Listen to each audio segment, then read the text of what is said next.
জীবনে চলার পথে যত বাধায় আসক, তারপরেও জীবন থেমে থাকে না, তারপরেও জীবন থেমে থাকে না। যতই বাধায় আসক, যতই বিপত্তি আসক, জীবন থেমে থাকবে না। জীবনে চলার পথে যত বাধায় আসক, তারপরেও জীবন থেমে থাকে না। চলার পথে যতই বাধায় আসক, তারপরেও তোমার চলতে হবে। মানুষের উপকার করো যদি, সেই তোমাকে পাশ দিবে তো। মানুষের উপকার করো যদি, সেই তোমাকে পাশ দিবে তো। তারপরেও তোমার উপকার করতে হবে। এটাই নবীর সুন্নাত, এটাই নবীর আদর্শ। নবীর আদর্শ মানতে হবে, নবীর সুন্নাত মানতে হবে। মানুষের উপকার করতে হবে, মানুষের উপকার করতে হবে।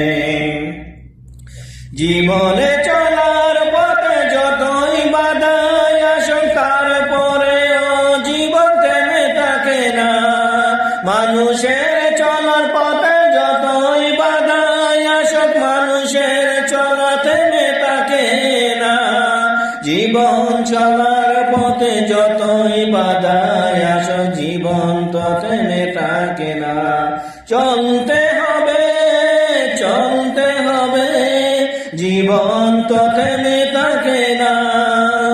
মানুষের উপকার করলে তোমায়, মানুষে তোমাকে পাশ দিবেই তো। মানুষে তোমাকে পাশ দিবেই তো।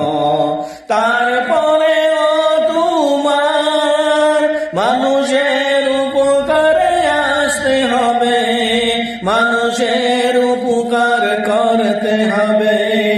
এটাই নবীর সুন্নাত, এটাই নবীর আদর্শ। জীবনে চলার পথে যতই বাধায় আসক, তারপরেও চলতে হবে। মানুষের উপকার করলে তুমি, মানুষে তোমার ক্ষতি করবেই তো। তারপরেও তোমার উপকার করতে হবে মানুষের। এটাই নবীর সুন্নাত, এটাই নবীর আদর্শ, এটাই নবীর সুন্নাত, এটাই নবীর আদর্শ। নবীর সুন্নাত মানতে হবে, নবীর আদর্শ মেনে চলতে হবে। না হলে দুনিয়া ও আখিরাত সবই হারাবে। তাই তো বলি চলার পথে যতই বাধায় আসক না কেন, তোমার চলার পথ থামতে পারবে না। মানুষে যাই না বলো, তোমার বিবিকে প্রশ্ন করো, তুমি কি নবীর সুন্নত মানবা কিনা। নবীর সুন্নত মেনে চললে জান্নাতে যাইতে পারিবে। নবীর সুন্নত আল্লাহর ইবাদত করো যদি, জান্নাতে যাইতে পারিবে।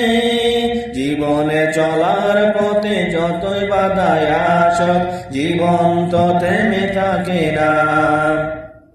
মানুষের উপকার করো যদি, তোমারই ক্ষতি করবে সে। এটাই জীবন, এটাই সঠিক। তারপরেও কি জীবন থেমে থাকে নাকি? না না, জীবন থেমে থাকে না। জীবনে চলার পথে যত বাধায় আসক জীবন চলতে হবে।